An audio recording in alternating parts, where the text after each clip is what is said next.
I, Arya Dow, welcome you all on behalf of the Extramural Lectures team, IIT Madras, for a very special lecture on India in UNSC 2021-22 by none other than India's former permanent representative to the UN, T.S. Tirumurthy sir. Before we begin with the lecture, I would like to invite Chandramouli sir, who will introduce us to CIC. Thank you very much. It's indeed a pleasure to be here amongst the brightest, the best and the brightest minds of India. So let me just say a few words about CIC. Well, we are a not-for-profit organization, and we were formed to promote exchange of information and ideas in various fields, especially in education, business, finance, economics, arts and commerce, literature, law, science and technology, and any subject which interests the intellectual elite of the state. We were founded in 2016, and it is an organization which was founded by the city's accomplished industrialists and professionals. And our objective is to create an intellectual hub for the city's intelligentsia to meet, share, discuss and evolve transformational ideas. We aspire, the CIC aspires to be a spa for the mind and the soul. We have about 300 odd fellows, and the number is growing, whose only idea is to regularly invite accomplished Indian and global personalities to share experiences and vision in their respective areas of expertise. Our fellows are professionals, entrepreneurs, academicians, environmentalists, administrators, media persons, and historians who are dedicated towards contributing to shaping the economic, social, and political gradient of our country. We were founded in 2016, and so far we have held more than 160 events at various venues. And our latest attempt is to reach out to the campuses of the city. So we had our last event was the Chief Economic Advisor, and he spoke at the Ethiraj College. Before that, we had the Advisor to the Prime Minister, who spoke at the Vaishnav College. So we are attempting to reach out to the next generation with speakers who have excelled in their various fields of expertise. So I'm happy to welcome today our speaker, Mr. T.S. Tirumurthy, a very distinguished diplomat, and if I may say so, a good friend of mine. We were from the same batch of the civil services. He's a good friend, an academician, a writer, and of course, he is here to speak about India and the United Nations at a very, very crucial period of world history, when again the world was threatened with a Cold War-like, bloc-like situation. How India steered the dialogue of the day away from these two blocs. I think this is what would be very interesting to hear. So without further ado, let me not stand between you and the eminent speaker of today. I welcome Shri Tirumurthy to please come on stage.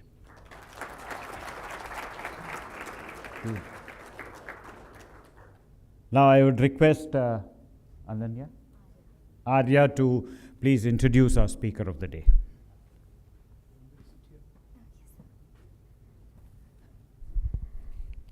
Ambassador T.S. Tirumurthy sir was a career Indian diplomat with a career spanning 37 years. Since joining the Indian Foreign Services in 1985, he has represented India's interests in various capacities before retiring in June 2022.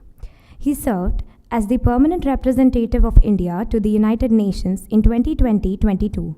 He was president of the UN Security Council for August 2021 and chair of Taliban Sanctions Committee, of Libyan Sanctions Committee, and also of Counter-Terrorism Committee of the Security Council. Prior to this, he was the secretary in the Ministry of External Affairs, handling the economic relations portfolio between 2018 to 2022. Ambassador Tirumurthy has previously served at the Indian Embassy in Cairo, Egypt, where he got his diploma in Arabic language. He was first secretary at the Permanent Mission of India to the UN in Geneva, Switzerland. He was also the first Indian representative to the Palestinian Authority in Gaza. He also served as the Undersecretary in Bhutan, Director in Foreign Secretary's Office, and Joint Secretary in Bangladesh, Sri Lanka, Myanmar, and Maldives during his stints at the Ministry of External Affairs in New Delhi. He has also been India's negotiator in climate change and environment-related issues for several years. He has degrees in commerce and law. He is also the author of 3 books. We are really honored to have you here with us today, sir. And moving on, I would like to invite EML Coordinator Mahesh to welcome Tirumurthy sir with fruit basket as a token of our respect.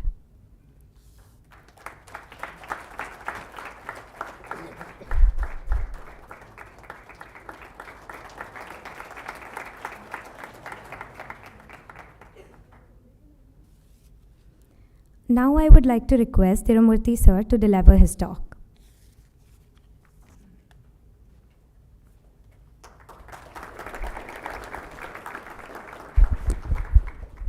My dear friend and colleague, Mr. Chandramouli, distinguished representatives of IIT Madras, and my dear friends. It's indeed a great pleasure to be here at the invitation of the Chennai International Center, a very prestigious institution with dynamic people both at the helm and as members. Being a Chennai Vasi, I'm delighted that I got this opportunity to be in an iconic institution we have all grown up with, IIT Madras. And I thank the vibrant student community of IIT Madras for hosting me. I've had the privilege to collaborate with IIT Madras and its distinguished professors when I was secretary in the Ministry of External Affairs. While today's topic is our stint in the UN Security Council for the period 2021-22, it may be useful to get a sense of where the world stood before we got into the Security Council in January 2021. In 2020, we had a once-in-a-lifetime pandemic accosting humanity. Considerable resources were required to sustain people's basic needs, and millions slipped back into poverty. Even a country like China had been shaken, if not stirred, by COVID. Donor countries had to repurpose much of their funds earlier earmarked for sustainable development goals and climate change to cater to the huge humanitarian needs. We now have a situation where there is hardly any money for the 2 major goals which the international community has set for themselves: reaching the Sustainable Development Goals by 2030 and the Paris climate targets by 2030. Developing countries are facing mounting debts. Next came the search for vaccines, and then came the challenge of administering them. We saw the Western world reacting in the most unexpected ways, including hoarding vaccines twice or thrice over the requirement, thereby preventing large parts of the global South from acquiring them. The fact that India donated vaccines to numerous developing countries and that we also prioritized the small states, particularly the small island developing states, and also our neighbors, has not been lost on the global South. The pandemic has in fact exposed the weakness of the global South and made them appear before us for what they are rather than what they had earlier projected themselves to be. And just when we thought that the pandemic will have a sobering effect on conflicts, we have seen new conflicts break out and old ones get worse. Now the entire West is at war. And we had aggression on our borders as well by China. We also had Pakistan never relenting on cross-border terrorist attacks. This was the scenario when we entered the Security Council on the 1st of January 2021. Friends, India joined the UN as a founding member in 1945, 2 years before our independence. We had 2 signatories when the UN Charter was signed, one for British India and the other for princely states, Sir A. Ramaswamy Mudaliar and Sir V.T. Krishnamachari, respectively. And over the years, our contribution has not only been significant, but pioneering in numerous ways. As an example, one of the areas we have been pioneers in has been the contribution of Indian women in shaping the United Nations. Indian women leaders have consistently left a mark on the UN. Mrs. Vijayalakshmi Pandit became the first woman president of the UN General Assembly. Dr. Hansa Mehta changed the text of the Universal Declaration of Human Rights from all men are created equal to read all human beings are created equal. Begum Sharifa Hamid Ali and Mrs. Lakshmi Menon have left their indelible imprint on UN work. We have been pioneers in women-led UN peacekeeping when Indian women peacekeepers went to Liberia to lead the first ever woman UN peacekeeping contingent. And during our stint in the Council, we have contributed to pursue the women, peace and security agenda in conflict areas, where we have underlined that stopping violence and exploitation of women in conflict situations has to be of paramount importance. Friends, you all know that India has just concluded its 8th two-year stint in the Security Council in February 2022. It has been my privilege to serve as India's ambassador and permanent representative in the Council for 18 out of these 24 months. I was the first ambassador to arrive in Manhattan, New York at the height of COVID in 2020. When the world was shut down, I took one of the relief flights and landed in New York with 4 pieces of baggage, which were my belongings for the next 6 months. I remember converting a room in our office into a studio to be able to attend all UN meetings, which were being held virtually. The UN Security Council finally opened up for physical meetings around May 2021. Let me say that our stint in the Council was unprecedented. Now, I'm not saying that because I was ambassador for most part of the 2-year stint. India has been 7 times on the Council earlier, and in each one of these stints we have seen big challenges. However, I feel that this was probably the first stint in the Council when many of these challenges came all together in one stint. And that's why I say that this has been unprecedented.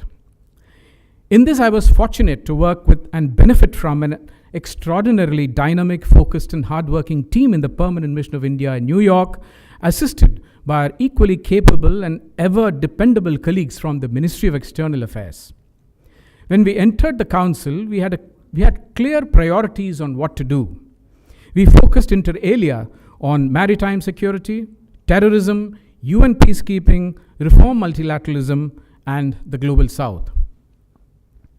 India was elected chairs of 3 important committees of the Security Council, namely the Taliban Sanctions Committee, the Libyan Sanctions Committee, and the Counter-Terrorism Committee. I am confident that we moved the needle forward in all our priority areas and took important, even pioneering steps.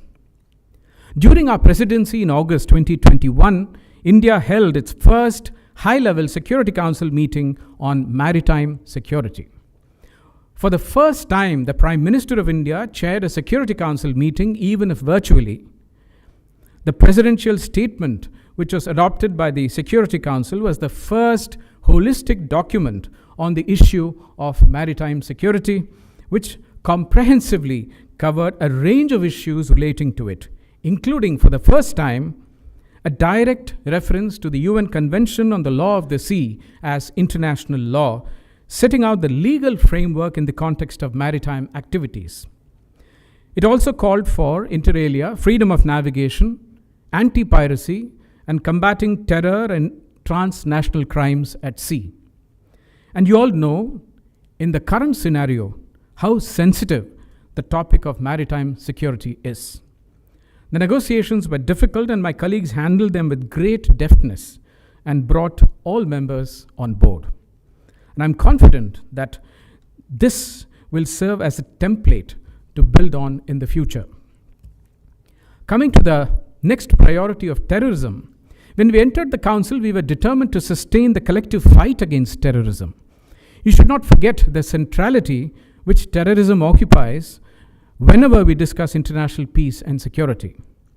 It is being used as an instrument of war by states and exploited by terrorists to destabilize democratic societies and their social fabric. India has been the foremost victim of cross-border terrorism. The specter of terror by ISIS, Al-Qaeda, and Islamic jihadist terrorist groups in our neighborhood and in the Middle East is now spreading very fast in Africa as well.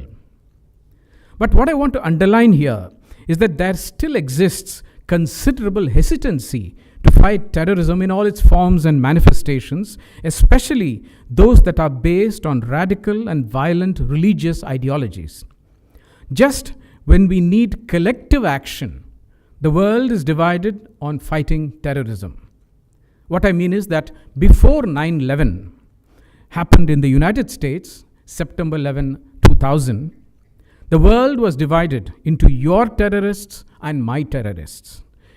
But 9/11 proved that terrorism in one part of the world could devastate even the center of Manhattan. And when this shook the world, suddenly it became a collective fight. They became our terrorists. In the last 20 years or more, there have been significant strides taken to bring this collective focus to tackle many aspects of terrorism, especially financing of terrorism, nexus with other transnational crimes, Islamic jihadist terror, etc. We are also in an era when contemporary and emerging technologies are being weaponized by terror groups and individuals. Each of these sources are coming under the scanner. However, while there is definitely a more concerted effort, at a broader level, there is a more disconcerting scenario which is unfolding. After more than 20 years of 9/11 uniting us to fight the common menace of terror, we are in the danger of drifting back to the era of your terrorists and my terrorists.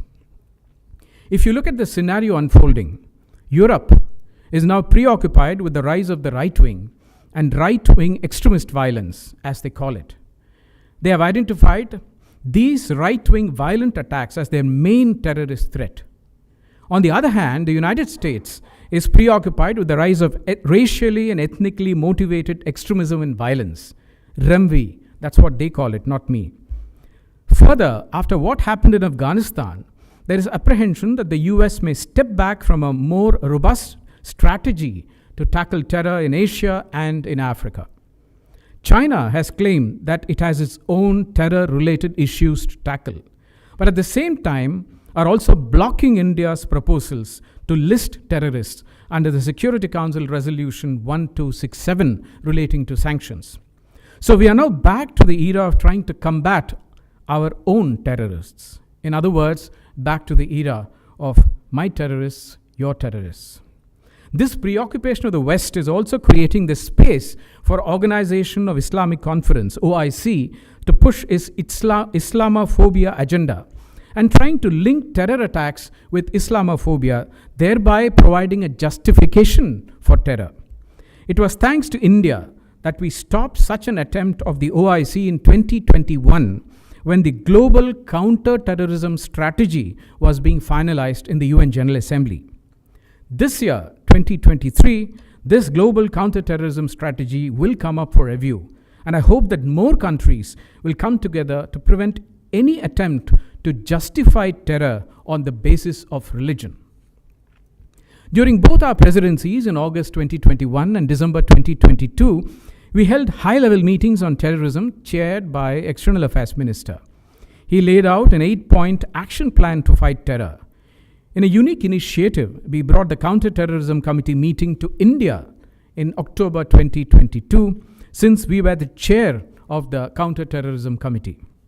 The landmark Delhi Declaration on countering the use of new and emerging technologies for terrorist purposes was adopted, and this declaration focused on 3 key areas. 1. Countering terrorist exploitation of information and communication technologies. 2. Threats posed by terrorist use of unmanned aerial systems. And 3. Countering financing of terrorism as it relates to threats associated with new payment technologies and fundraising methods. India also proposed several names of terrorists for listing under the Security Council Resolution 1267, and this basically relates to sanctions and also to Al-Qaeda and Islamic State, ISIL. And the US was the co-signatory to our proposal. In a significant development, 2 weeks after we left the Council, one of our proposals for terrorists listing under 1267 was approved by the Security Council. This listing was of Abdur Rahman Makki, Deputy Amir and Chief of Lashkar-e-Taiba, and this was the first listing with India as a proposer in the Council. This was also the first terrorist to be expressly named for terrorist acts in Jammu and Kashmir. And this, in my opinion, is a very big success for our diplomacy. Friends, the Security Council's agenda is overflowing with conflicts between states, primarily, some of which go back decades. Newer conflicts get added on year after year. Most remain unresolved. Old conflicts on the Security Council agenda, which has been festering, it includes Syria, Libya, Somalia, Central African Republic, Sudan, South Sudan, North Korea, and the Sahel region. Some got progressively worse. For example, Afghanistan, Yemen, Palestine, Democratic Republic of Congo, Mali, Burkina Faso, and Haiti. And to add to an already overloaded agenda of the Council, several new ones were added, including Myanmar, Ethiopia, Guinea, and of course, finally, Ukraine. The fact that we were in the Security Council when all this was happening is, in my opinion, a very happy coincidence, since we could contribute in some way when these issues were being addressed. The fact is that billions of US dollars are spent on these conflicts, supporting opposing parties. After spending billions, ironically, billions more are spent on the humanitarian fallout from these conflicts, with millions affected, especially women, minorities, and children. And the cycle goes on with no end in sight. When we entered the Security Council in January, two conflicts challenged us very close to home in the year 2021.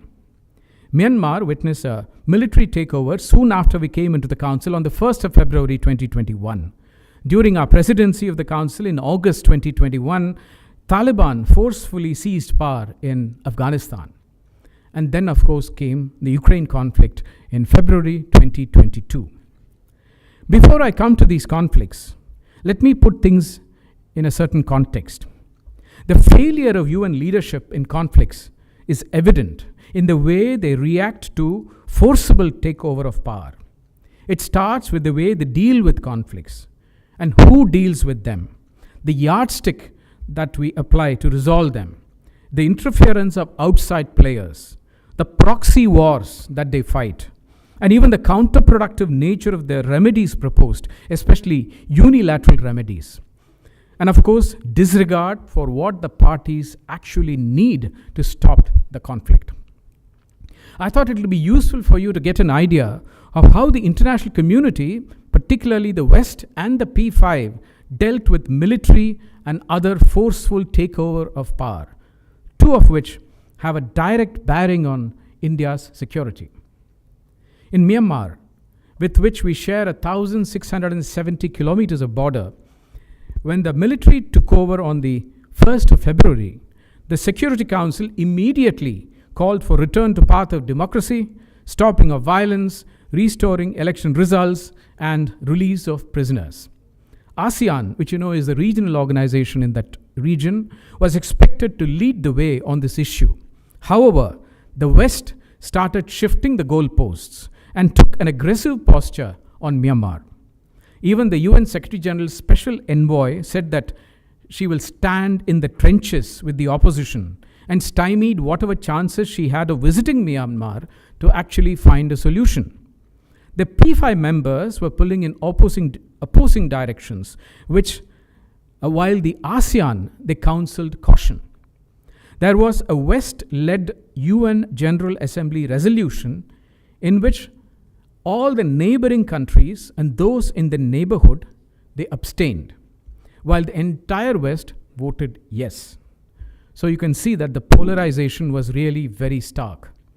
As I said, India shares 1,670 kilometers of border with Myanmar, with 4 northeast states of India bordering it, where I am told that there are now 50,000 refugees from Myanmar. and it was vital to ensure the stopping of violence, bringing in stability, and that the democratic process went forward. With a view to resolving the issues and realizing the sensitivities of the different players on this matter, India worked behind the scenes to ensure balanced and comprehensive Council pronouncements.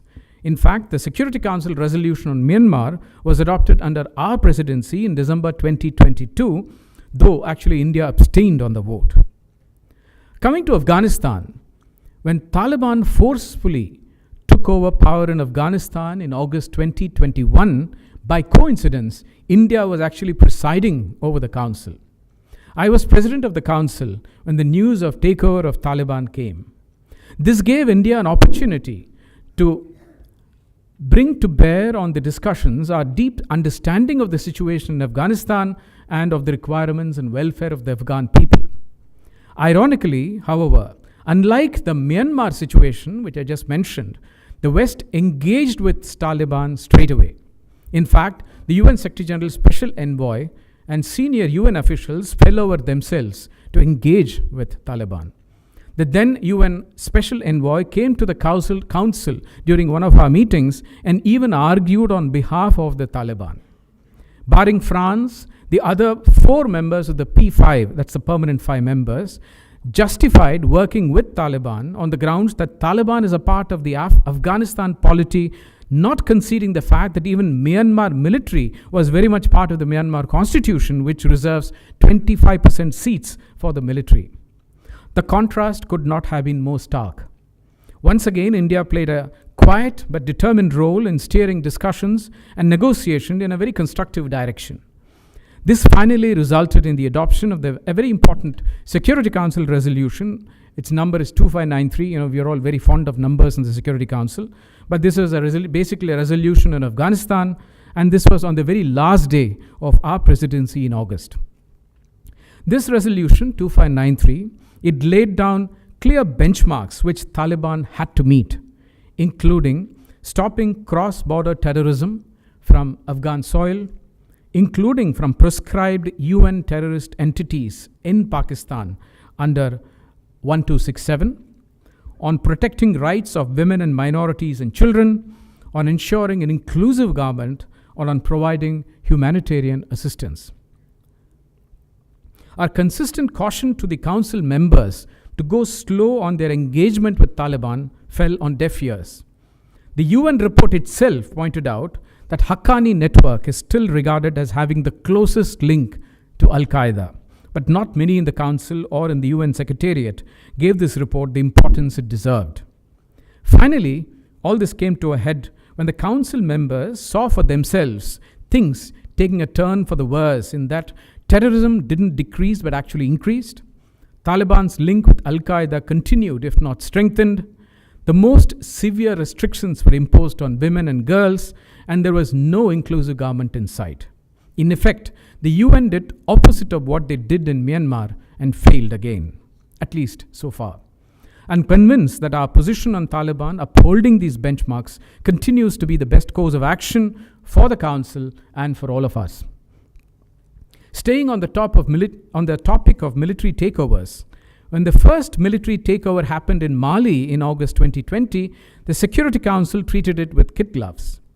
There wasn't the usual consternation like Myanmar, but it was felt that they needed to work with the military to restore democracy, since it was felt it was a good coup because the people welcomed it. But with the terrorists and the Islamic radicals threatening the Mali government, the military did a second takeover of power in Mali in May 2021. Suddenly, this good coup became a bad coup when the discussions failed and the French troops, and they are, as you know, the former colonial masters, they were asked to leave, and the Russian-linked Wagner group came in. I don't think anyone really seemed concerned about what the government of Mali actually needed to win this war against terrorists and the Islamic jihadist radicals.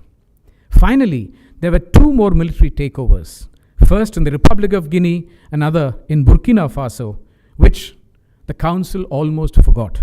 In fact, they ignored it. So this is just to give you a flavor of how different standards were applied to different situations. So when people ask why is the UN Security Council not able to preserve international peace and security, the reasons are not far to seek. However, it was during the Ukraine conflict that India's independent stand showed the world that we need to do whatever it takes to create space for dialogue and diplomacy, even in the midst of intense fighting and high emotions when all the levers were being weaponized. To state the obvious, our decision of 27th February last year to abstain on the Council vote on the draft resolution on Ukraine was not taken lightly. Interestingly, while Russia vetoed the draft, all 3 Asian countries abstained, including China, United Arab Emirates, and India. And as we mentioned in our explanation of vote, taking into consideration the totality of circumstances, we have decided to abstain. That's what he said. India's position has been consistent: immediate cessation of hostilities and return to path of dialogue and diplomacy. We do not think that there is a military solution. It is also to our credit that we managed to evacuate citizens to safety in a chaotic and deteriorating landscape, barring the tragic loss of 1 student. Considerable pressure was brought to bear on India both in Delhi and in New York. We faced pushback from our own friends. The impact of the conflict not just paralyzed the work of the United Nations, but soon exacerbated food, fertilizer, and fuel insecurity, especially in developing countries. Realizing the impact on food security, India immediately allowed exports of wheat to countries in need, including Afghanistan, Myanmar, Sudan, and Yemen. In the Council, we spoke out forcefully against sanctions, which were causing distress to the global south. In fact, Ukraine is a prime example of weaponization of everything, including social media, cyber and digital space, finance, food, energy, and of course, arms and ammunition. Let me also state that it was our independent and proactive stand which has been a catalyst in helping other developing countries voice their dissatisfaction with how both sides have conducted this conflict. Many of the bigger countries in the developing world, including India, Indonesia, South Africa, Algeria, Angola, Gabon, which is, by the way, the current member of the UN Security Council, Mozambique, which is another current member of the Security Council, Bangladesh, Vietnam, and others, they refused to take sides, shrugged off pressure, and rejected the push for a military solution. They too want a diplomatic solution. We have also seen the fallout of the Ukraine conflict in the G20 foreign ministers and finance ministers meetings where no consensus document could be issued. Consequently, I personally think it's time for India, as a big power in its own right and as the current president of the G20, to take our independent position forward and put it in action by taking an initiative on this conflict. And if we don't, others who are more biased and less credible will do so. Friends, when I made my first statement after entering the Council during the flag installation ceremony, I underlined inter alia that India will be a voice for the developing world, and we lived up to that. Our close engagement with the developing world, especially Africa and the Middle East, was reinforced in the Council given our historic relations with Global South. We stood for their territorial integrity, increased humanitarian and logistical assistance, correcting historical injustice, reform, development partnership, fighting terror, and peaceful resolution of disputes. For example, on Syria, we were forthright and continued to express concern over the presence of foreign troops on Syrian soil, unilateral actions violating Syria's sovereignty and territorial integrity, etc. I'm sure you would have noticed the irony here that some of those who are calling for the respecting territorial integrity and sovereignty of Ukraine are those who actually have their troops inside Syria disregarding these very principles. You have seen that we also hosted the first Voice of Global South Summit in January this year, chaired by our Prime Minister in the context of G20. Friends, on another priority area of ours, India has also been the largest contributor of UN peacekeeping over the decades with around 260,000 troops. We have also tragically had the largest number of those who have paid the supreme sacrifice, 177 of ours. In this context, India has put money where our mouth is by launching the Unite Aware technology platform to strengthen real-time protection of UN peacekeepers. This was during our presidency. And under our presidency in August 2021, we also piloted the first Security Council resolution by India in more than 5 decades, calling for accountability for crimes against peacekeepers. We also gifted 2 lakh vaccines to all UN peacekeepers at the height of COVID. There were also a wide range of thematic issues which had come up in the Council. Some of these issues were not even directly related to international peace and security. For example, climate change. You're aware that over 30 years, from 1992 to 2022, all countries have collectively worked through consensus to create an equitable architecture to combat climate change under the UN Framework Convention on Climate Change. This architecture is guided by principles and commitments, the most important of which is common but differentiated responsibilities and of equity.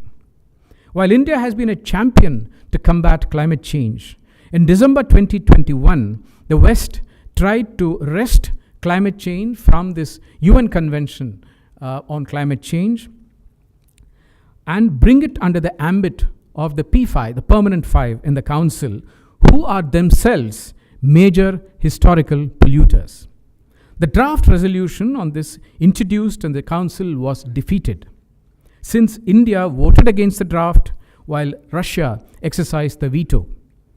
If it had succeeded, climate change architecture would have by now kept out the voice of most of Global South, especially small island developing states. In our explanation of vote, after the draft resolution was rejected, India clearly mentioned that the UN Security Council is not the place to discuss either climate action or climate justice.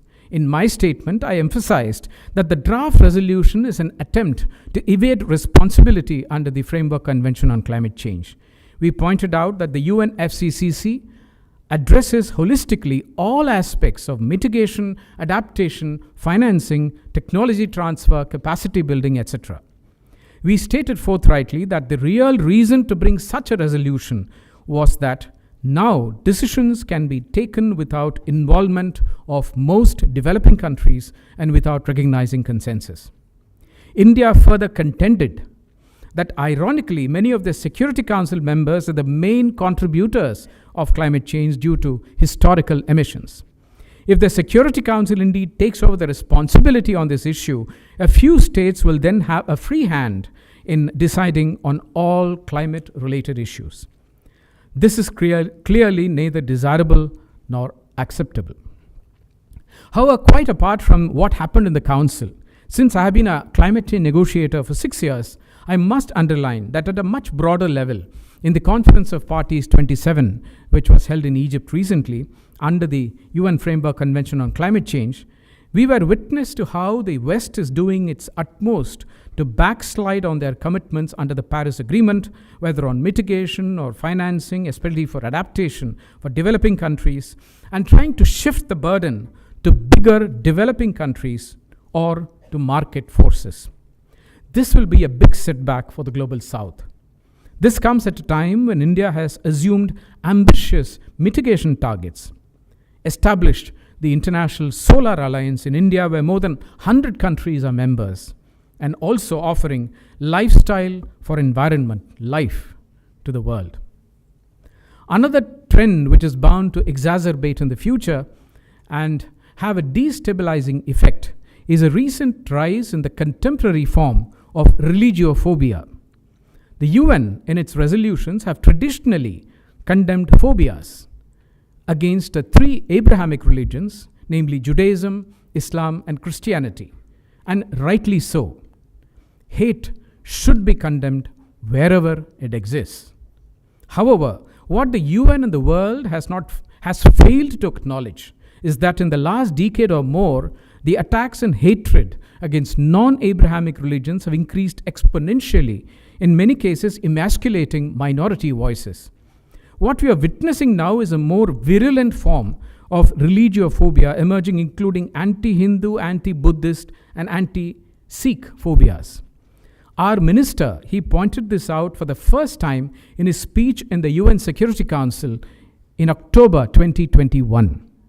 He referred in particular to the destruction of temples, the glorification of breaking of idols, violation of Gurudwara premises, the massacre of Sikh pilgrims in Gurudwaras, the destruction of the Bamiyan Buddhas, and other religious iconic sites. Hate crimes against Sikhs and the Hindus have only increased, including in the West and in the US. He reminded the Council, our minister, and I quote, our inability to even acknowledge phobias against non-Abrahamic religions only gives encouragement to those who say that phobias against some religions are more acceptable than those against others. These have serious implications for a multicultural, pluralistic, and democratic societies like India.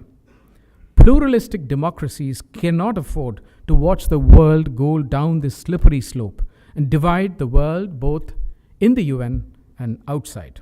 And of course, most of you must be aware that our Prime Minister raised the issue of attacks against temples in Australia by Khalistanis with the visiting Prime Minister of Australia. The culmination of our tenure was a Security Council open debate under our presidency in December 2022 on another crucial thematic issue, the need for immediate reform of the Security Council. This was the first debate of its kind in the Council itself. Usually, it takes place every year in the UN General Assembly. India has been one of the strongest proponents of reform of the Security Council to ensure that the Security Council regains its importance and relevance in the contemporary world. In 1945, when UN was established, it had 51 countries, 51 member states. Now we have 193. But the Security Council still retains its anachronistic structure. We have backed the expansion of seats in the Council both in the permanent and in the elected categories. While the debate on reforms has meandered aimlessly, the real world, meanwhile, has changed dramatically. The changes have been evident in the terms of economic prosperity, technological capabilities, political influence, and developmental progress. The broad dispersal of capabilities and responsibilities has been expressed, for example, in the emergence of the G20. However, the UN has carried on as if nothing has changed. The structure of the discussion in the UN is under the intergovernmental negotiating process, and it is deeply flawed. In effect, a small group of countries have turned the discussion into a talk shop by blocking text-based negotiation. And any move forward, blocking the move forward, thereby creating an untenable situation. After decades, we have nothing to show as progress. We are convinced that if the Security Council does not undergo urgent reform, other plurilateral groups like the G20, which has a broader representation, will steal a march over the UN and take away from the UN whatever decision-making authority it still has. There is also no doubt that India has probably the best credentials for a permanent membership of the Council. Friends, I've tried to give you a bird's eye view of some of the highlights during our stint. As you can see now, we have dealt with a tremendous variety of issues in the Council during these 2 years. To sum up, one can probably figure out why this stint of India in the Council has been unprecedented. We have been firm and forthright, but constructive and solution-oriented. We have been the bridge in a polarized Security Council.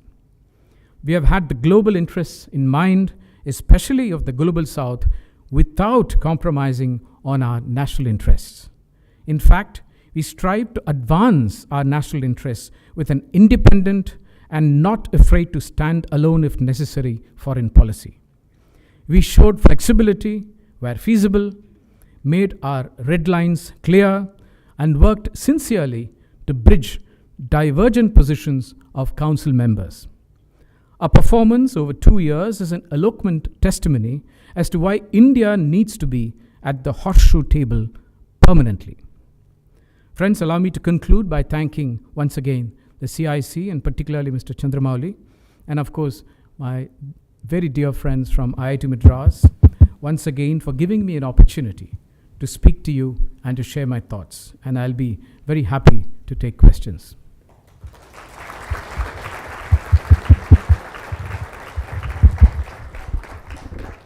You can raise your hands and I'll try to identify.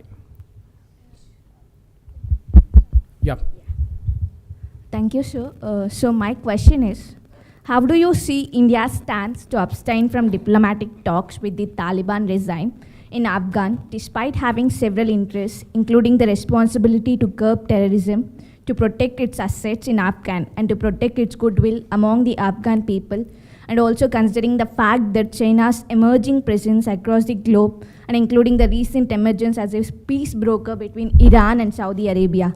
Don't you think India should reconsider its stand when it is in zenith of its diplomacy because of its multi-alignment policy? Yeah, just repeat the first half of the question. Yes, sir. So don't you think, No, you can just repeat it, the first half, just the first half. Yeah, should we restart our diplomatic talks with Afghan, considering our responsibility to curb terrorism, protect our assets, and the Afghan people's goodwill? Yeah, thank you. I just wanted to mention that over the last 20 years, India has been very heavily invested in Afghanistan. We have done projects which are more than $3 billion. We have not only invested in Afghanistan, we have invested very heavily in the people of Afghanistan for the welfare of the Afghans. And it's just a coincidence that I was personally handling our relations with Afghanistan, especially our development partnership with them. And the number of Afghan students who have benefited by our HRD and other programs is huge. And they are the future of Afghanistan. And we have done projects which are directly benefiting the people of Afghanistan. So we have come to a point when, do you want this link between us and the people, what we have done in Afghanistan, to go away merely because that we have the Taliban takeover of power? Now, this is an important matter which you need to consider. The second aspect is that, they are our neighbors. Like I was mentioned for Myanmar, it has a direct impact when there is lack of stability inside Myanmar. It does a fallout in India. It's very easy to take a position when you're 10,000 miles away. But it's very difficult to take the same position when you have a neighbor and when things are not going the way you should. So therefore, I think it has not been easy for us, let me say very clearly, to take a position where, on the one hand, yes, they have to conform to those benchmarks, which is really what I was mentioning in my speech. But at the same time, we are heavily invested in the people. We are heavily invested in Afghanistan. And I'm not talking about money. And that is where I think they genuinely feel that India should continue our engagement. The schools, the education, the universities, and they are all, in fact, many of them are coming here and the thousands study here. So I think we need to continue some sort of an engagement for the benefit of the Afghan people. And I think that's why, it's not an easy decision, but it's an important decision we'll have to make, which we have done. Yeah. Sir, thanks, Ambassador, for a very enlightening talk on the geopolitics. There was one interesting reference you made to Ukraine, that India should take the initiative to resolve the Ukraine issue. Can you please expand on that? No, thank you very much. Of course, Ukraine is the hot topic of the day, and I can understand the interest in this. India has been in the Security Council. We dealt with Ukraine, and now we are president of G20. And I think it's about time. We have also, as I mentioned, we have maneuvered ourselves to come to a strategic space where we have taken an independent stand, and And thanks to what we have done, we have steeled the nerves of many developing countries to take a similar stand. And that has frankly made a huge impact. I've just told you the list of countries, which are major developing countries, which have taken an independent stand saying that I won't join either of your sides. And this initiative, what I had in mind is, in fact, I just like to take you back to 1950 to 1953. I wasn't born then, maybe none of you were, but that was the time of the Korean War. And in 1950-51, that was the first time we were in the Security Council. And during the Korean War, India played an extremely important role. And something very similar happened then. It's not exactly the same, but similar. On the one side, you had the United States supporting the liberal, the South Korean side. On the other side, you had the Soviet Union and China supporting the communist Koreans. And therefore, there was once again, like now, a proxy war being fought in Korea. And India took a very similar stand. We said we are not going to agree to condemnation of both sides, and we managed to get a resolution which did not condemn either of the two sides. And finally, it was thanks to our efforts that we had this armistice agreement in 1953. And in recognition of the way, the important role we played, we became the chairman of the Neutral Nations Repatriation Commission, NNRC. Now this was constituted, and India was made the chair because we were acceptable to both sides. And it was a 5-country commission, 2 from the North Korean side and 2 from the South Korean side, and India was a chair. And this was to deal with the 20,000 plus prisoners of war. And finally, we also sent, I recall, a custodian force. It was Custodian Force of India, where we also managed to maintain peace. So we played that role, and now we are in a unique position, if not the same situation, a unique position of seeing how we can actually come back in again. We have said the same thing, that we don't want a situation where we don't want to be condemnatory of either this side or that side, and we should undertake an initiative, work with both sides and see where it leads. And there is absolutely no harm in trying. We are the president of G20, we are a big country, we have a certain standing, and we are taking an independent position. So I think we should use that to get into it. So that's really what I was trying to say. Check. Thank you. Can I have the next question? Okay. Sir, I read up the history of the Security Council. Sorry? I read up the history of the council, and I believe India was offered the membership twice before, both to Jawaharlal Nehru, and Nehru refused to join the council for various reasons. So my question is, the reason why we are probably not offered the membership now, I'm just wondering, maybe 1, 2, 3 things that come to my mind. One is the recent lack of democracy in India, perhaps nepotism that's running wild, and also our performance on the various socio-economic parameters, like the Human Development Index, the Press Freedom Index. We are like ranked like in the 150s high above. So I'm just wondering, how much are these factors the reason for us not being offered the membership the third time? And yeah, just your opinion on that. No, thank you very much. See, in my understanding, I'm not quite sure that we were really offered the permanent membership of the Security Council. So let me be very frank. It is my understanding that I don't think we were offered, and even if we were offered, I don't think Prime Minister Nehru would have refused. So let us get a bit real on this. It is one thing that he may have said that China ought to be in the council. We may have supported China or something, but I don't think that this is a real, because after all, you must understand that the permanent 5 consists of winners of the war, and they were there for a reason.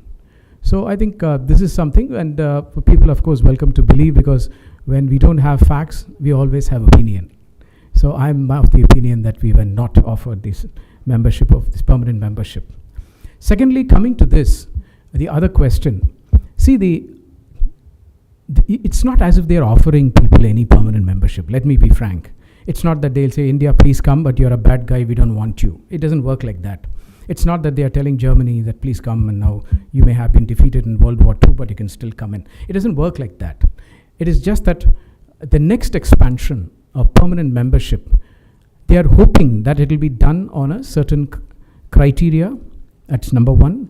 Secondly, there is a very clear rule in the charter of who will be a permanent member. Number one, it needs a charter amendment. That's number one. And secondly, it also needs a country to get 2/3 majority. And third, you should not get vetoed in the Security Council.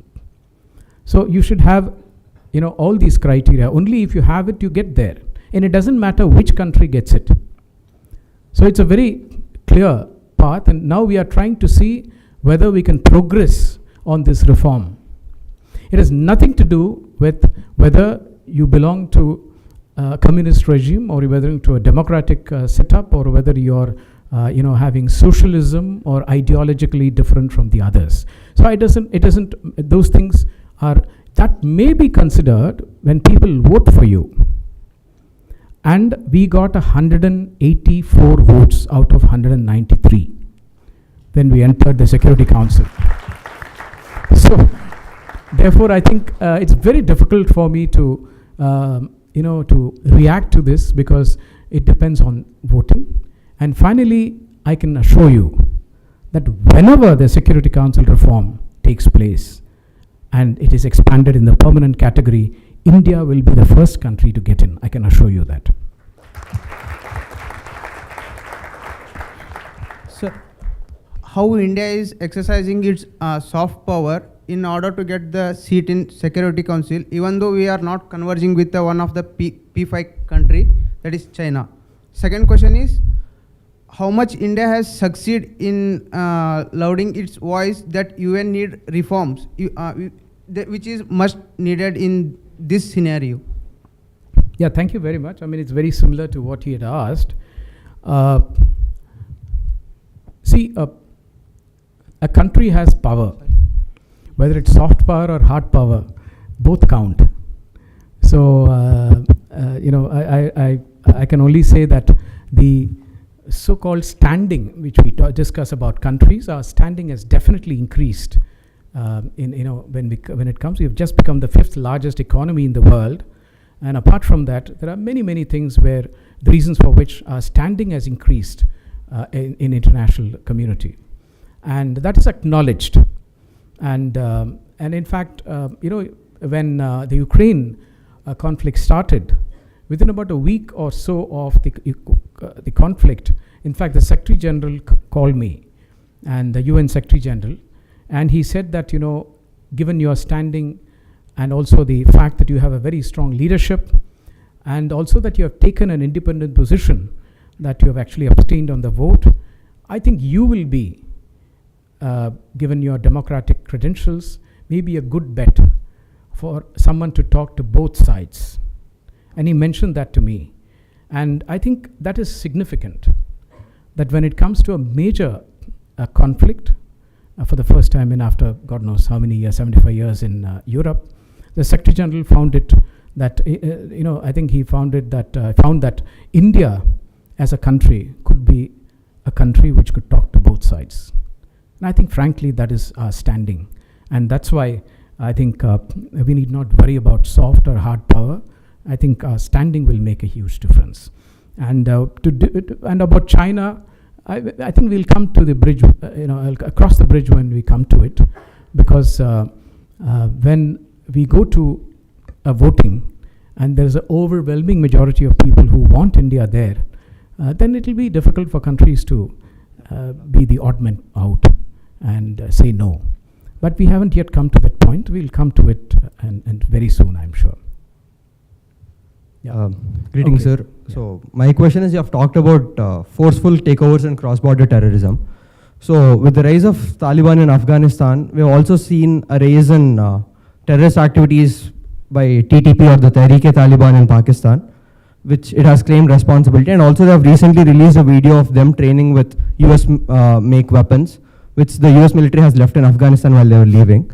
So despite this, the Indian government is actively trying to collaborate with Taliban by not only allocating about 200 crores in the recent budget, but also inviting them for various sessions, mainly done by IIM Kozhikode. So despite the past and the present activities done by Taliban, is it right for the Indian government to engage with the Taliban government while it stands the risk of Taliban terrorists moving closer to the Indian soil? While I do understand it is necessary to interact with neighbors, is it also necessary to have interact with them while we stand the risk of having terrorist activities going more closer to the Indian soil? Don't you think this is India's actions diverting from what they have been preaching in a long time? And what's your take on it? No, I think my answer would be very similar to what I had given the previous question. And I think as neighbors, our relationship with countries is multidimensional. It is not unidimensional. And we have to take the totality into consideration. And see, ultimately, there is something called people of Afghanistan. You also have to look at, it is not just two countries looking at each other, or two governments looking at each other, or two regimes looking at each other. You have to look at what is good for the people. And when you factor in people, human beings, into the entire equation, you get a very different result. And this is, I think, important in the context of Afghanistan. That's what I had mentioned to the previous speaker. But let me also say, there is no question of us ignoring terrorism from Afghan soil. In fact, I was president of the council, and at that time, I had worked very closely with the drafters of the council. And you would have seen the reference to what is called 1267 in the resolution. I mean, you don't have to read it, but I'm just telling you, when it comes to terror from Afghan soil, it says that terrorism also from 1267 should not happen. And I mentioned this 1267 reference is important because under this resolution, lot of terrorists and terror groups are sanctioned by the United Nations Security Council. And in that, you have a lot of terrorists and terrorist groups from Pakistan. So we had a hand in making sure that you expressly made sure that they did not take advantage of the situation in Afghanistan and launched cross-border terrorism against India. So I think this, we are very clear that we need to make sure that the benchmarks are adhered to by Taliban. Yeah, I'll take a couple of questions or 3 questions and then answer them together. Greetings, sir. 2-part. One is land and water. Land in Afghanistan. When Taliban wants to take over, Amrullah Saleh, Hanif Atmar, Dostum, Atta Muhammad Noor, when everybody was pro-India, and we left this guy, poor chap, Ahmad Shah Massoud's son, to fight the Taliban when they were facing the Pakistan Air Force, when the Parwan was pounded. And now Haqqani have already taken. This is one. Similar. Recent past in IORA meeting happened in Bangladesh. The Deputy External Affairs Minister of Somali raised the invitation to Jaishankar sir to look in India to have at least a council office, if not an embassy. My senior, 1 year senior, my batchmate in PhD, have become the president of Somalia, Hassan Sheikh Mahmoud, who is also a student in India, and we are not engaged. And then these two, and even National Economical Council of Somali, they proactively behind India, even RIS under Sachin sir, they need some opinion and support on building the technical advisory team. And why we are leaving when people come to us, and then what is that? There is a story. Yeah. I'll take the next question. Any other questions? Well, I am Ramesh. Well, as of now, we have moved in stature, as per your own words, we have moved very far away in terms of we becoming the statesmen of the international community kind of stuff. When that be the case, do we really need a permanent place in the Security Council at all when we are being called up to stop wars and we have been called up to do all the goodies for this world kind of a thing. And so one seat does not really matter at all, according to me. Your take on that, sir? Yeah, thank you. One more? Sir. Oh, sorry. Okay, yeah. Good evening, sir. I am Coast Guard Commandant. I want to ask two questions, sir. While you said about the UNCLOS, US is not a signatory to the UNCLOS yet, sir. But in the recent shooting down of a Chinese spy balloon, they took shelter under the UNCLOS. So this attitude of the US, how far it will lead to the global peace? That is one thing, sir. And second question is, while we are dealing with the US in all spheres, like I myself, I've done joint exercise with the US Coast Guard. But it disturbs me, because while, is it because of the big brotherly attitude? So why we should bend over backwards to accommodate US? So this question I couldn't raise in the defense forum, so that's okay. Thank you. No, thank you. I think I'll just get around to answering. See, I think on Afghanistan, about the opposition and others, this is absolutely a land in turmoil. And I don't think that was the right time to intervene with one or the other. We are not the United States. In fact, the United States was leaving Afghanistan. So it is not for us to, take the place of the United States to start supporting whether militarily or otherwise one side or the other. That was happening, it was unraveling, and during this type of a situation, there is bound to be, one side or the other. And so we are not here to determine which side wins in Afghanistan, let me be frank. On the other one, your point is well taken.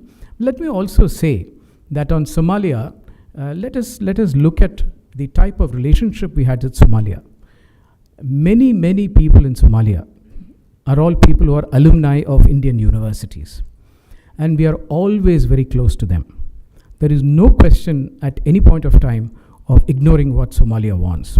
And you talked about they require this, and see, I don't want to get into these details, what they asked and what we said no. But we are giving $12.5 billion as lines of credit to Africa. We are giving another $16 billion as lines of credit to our neighbors. We have a total portfolio of nearly $30 billion we are giving all over the world. Our development partnership has really increased by leaps and bounds. And we are in Africa. We are building power plants, we are building water irrigation works, we are doing IT centers, we are doing a whole lot of things. And they are big projects, mind you, infrastructure. And so therefore, I think it's important for us to understand that we are now looking at a very different relationship with Africa, not just with Somalia. And this relationship has transformed.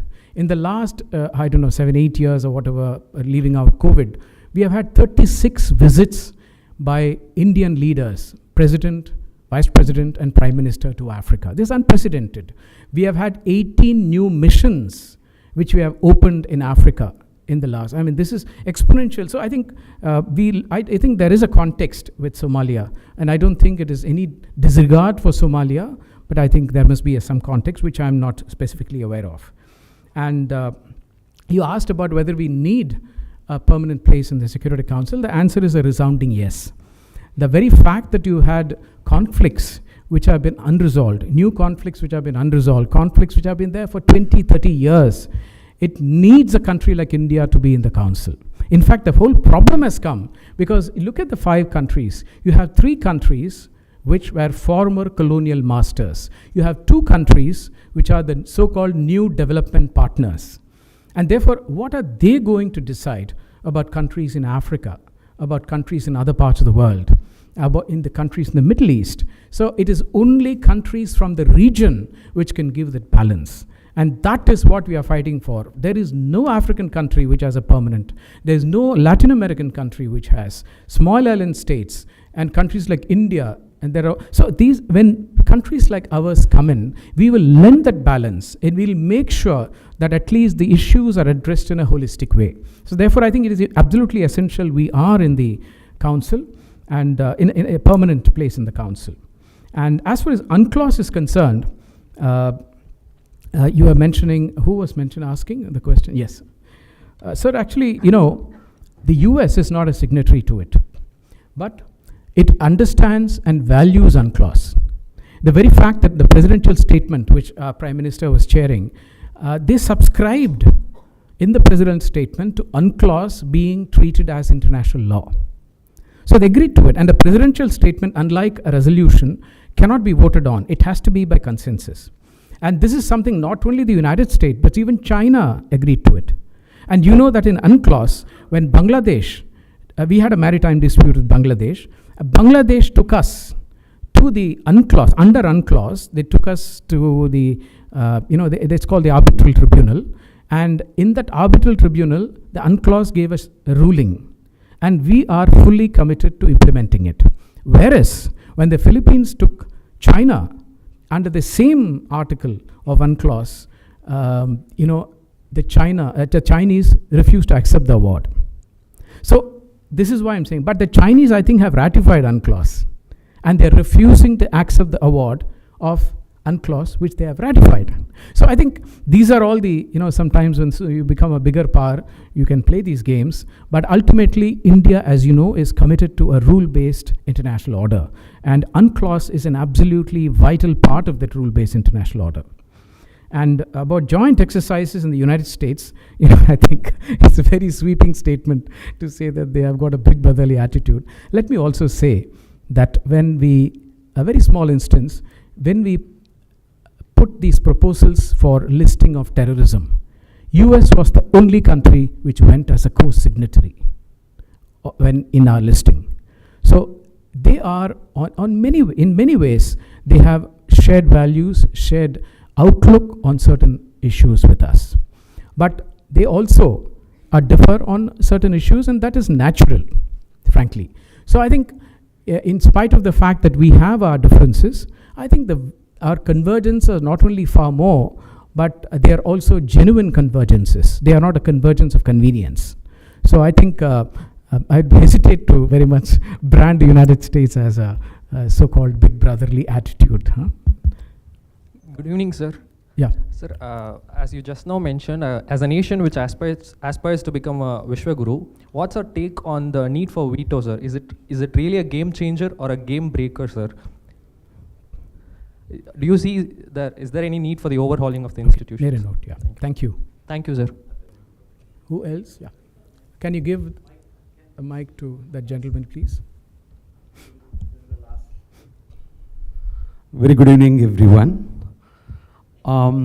Of course, India is performing very well. Dr. Subramaniam Swamy has given, A+ when it comes to external affairs. It's more than economy. That's a different story. During the Cold War, of course, we had NAM. It has become irrelevant to some extent, according to think tanks, intelligentsia. And now, the China is rising. And to counter that, we talk about in the Indian Ocean, the very Quad, and various measures, of course. And there is also a threat from China's Belt Road Initiative.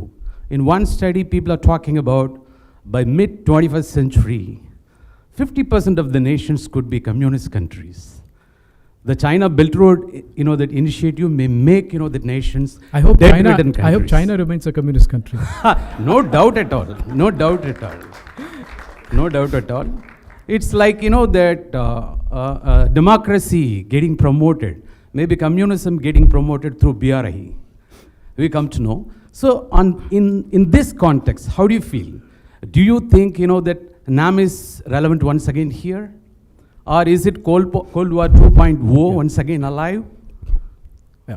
No, thank you. We can talk about that. Thank you for this. Please, sir. Thank you. One last question, yeah. Sir, the India's allocation to UN in the last year is drastically reduced from 400 crores to 200 crores. Why it is? And our diplomatic strength is very pathetic. It is compared to New Zealand. It is just like two cricket teams playing in the global scenario. Our enemy are going to be enemy. China got 7,500 people. We got only 1,000 people. What is your comment on that? Thank you. Now, I'll just say about Vishwaguru and veto. Let me just say that, veto is a reality. And when it was introduced, maybe there was some logic to it. I'm not suggesting there is logic to it now, but when they won the World War and they formed the World Institution, the winners of the war felt that this institution should not go the way the world went earlier. And they wanted a veto to make sure that the institution survived, their values survived, and humanity survived. So they had a very idealistic view of this, and they felt that keeping the veto would help that. Now, over a period of time, when I said, as I mentioned, we had 51 countries, and we have now 193. Now, when we talk about values, the question we are asking is, whose values? You have a G7, for example. You have a Japan in G7. Whose values are you talking about in G7? So these are all questions which are coming. There are many countries which are asking these questions. Now, therefore, when it comes now, the veto has actually become a hindrance to better governance, to addressing conflicts. And that is exactly why we need the veto to go, because I feel that when other countries get into the, let's assume the veto remains, and let's assume that the council expands to 15 or by permanent members. Now, if 5 or 3 African countries are going to say, hey, for Somalia or for Ethiopia or for Central African Republic, this is what we want, I challenge any of the 5 permanent members with a veto to veto it. It's going to be difficult. And that is why we need permanent members from the region to be represented so that their interests will be protected. So I think veto is certainly, it's something which has outlived its utility, but there are ways of doing it. So with the reform, I'm confident that somewhere down the line, the veto will go, and if it doesn't go, it will become, in many ways, very difficult to exercise in a reformed Security Council. Regarding Cold War, NAM, and I just wanted to mention one thing. When Cold War was there, it was between the United States and Soviet Union. See, between them, there was hardly anything going on. If you look at that sort of a pie chart or something, you will find that where they intersected was not much, because it is a different system, they had a background. But now, if you look at the top 2 powers, which is China and the United States, they have a whole lot of interlinkages. In fact, it is practically impossible for the United States to disengage from China, just as it is impossible for China to disengage from the United States. So therefore, the Cold War, if it comes, will be very, very different. India could take a position at the time and say that, yes, we will not take sides, and this is what. But however, now, when the two are completely interconnected, supply lines are very close. And even to disrupt supply lines, let's assume that tomorrow they take a drastic decision to disrupt this from China is going to take a decade or more. And it's not going to help either of them. Both the countries will suffer. So I think we are now so interconnected that it's not going to happen the way we looked at it earlier. So that's the way I look at it. And finally, the amount which is given, certainly the allocation of money in our budget has gone down, but not the allocation of money to the UN. See, it happens all the time. Since I've been in government, let's assume that there is 400 crores which we need to invest or to give to a particular country. But whereas how it is, in the budget they will give you only 250 crores. But when the revised budget comes, they'll give you the rest of the 150, because they want to know whether you're actually spending it. But in the UN, most of these are actually levied through a very transparent calculation. So you have to pay it. And frankly, we already paid. We are one of the first countries to pay our share. They call it assessed share to the UN. And that is determined in a very transparent scale. So we have to pay that irrespective of how much we allocate in the budget. So I don't think beyond a point we should read too much into it. That is my feeling. That when it comes to our interests, when it comes to protecting our interests, I'm sure that the allocation will come. It may not come in this, but may come in the revised stage. So that's a way I'd like to reassure myself. And as for a diplomatic strength, you're talking to the wrong person. because I am the one who has been there, and I really wish we had at least 10 people more than what we had in the Security Council in our mission. And see, let me put it this way.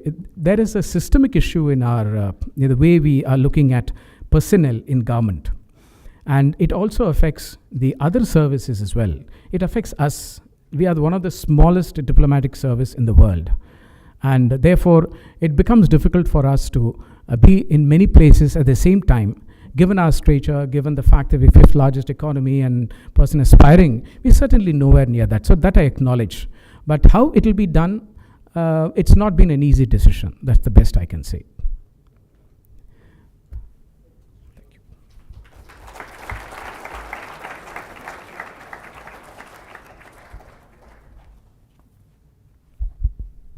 Thank you for the informative and intriguing session, sir. Now I would like to call upon EML student heads Jay and Malavika to felicitate Tirumurthy sir with memento. And also I request Tirumurthy sir to leave a note for the IITM community in the EML yearbook.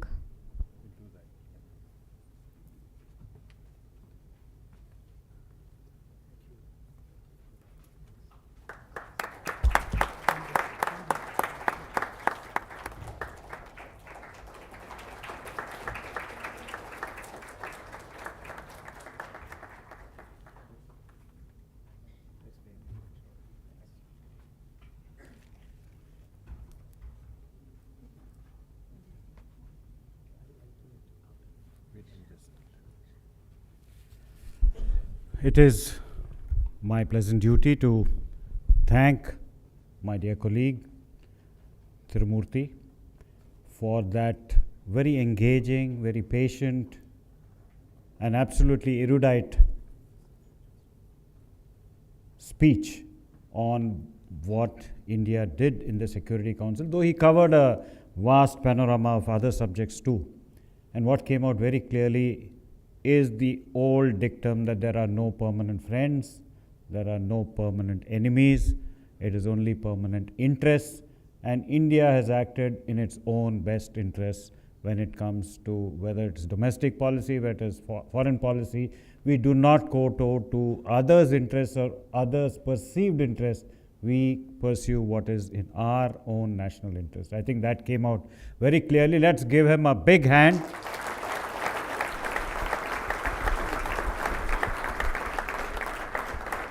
Let me also thank the IIT Madras and all of you for having come out in large numbers, supported initiatives like the CIC. We endeavor to bring the best minds across India and even visiting from abroad to audiences like yours, and we hope that you would continue to encourage us in our endeavor.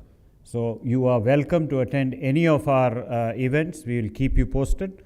Next event would probably be on the 8th, and this would be on Invest Tamil Nadu. So we would be talking about the problems of entrepreneurship in Tamil Nadu, the problems of investing, and there would be a representative not only from the government but from across the ecosystem. So we hope that if you are interested, please do join us. We'll let you know on the venue and other details in due course. We have your coordinates. So thank you very much. Thank you, IIT. Thank you all for attending this session, and welcome to our future sessions too. Thank you.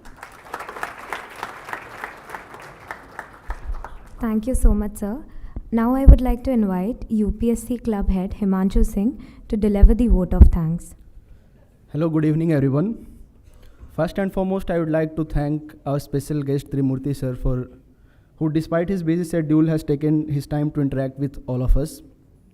I extend my special thanks to Chennai International Center for this fruitful collaboration for this wonderful event. We would also like to thank Professor Thalai Rajan and Chandramouli sir for their immense support in making this event as a successful event. A special thank to Dean Student Vasa sir and our faculty advisor Vasa sir for their support and guidance throughout the event. I, on behalf of UPSC Club, express special gratitude to Team EML for providing us the opportunity to have us as a publicity partner and attend this interesting lecture. Last but not least, I thank the audience, the enthusiastic general student body, faculty and resident from within the campus, as well as the guests from in and around Chennai for being here with us today. Thank you, and I hope you all had a great session with Trimurti sir. Have a wonderful evening ahead. Thank you.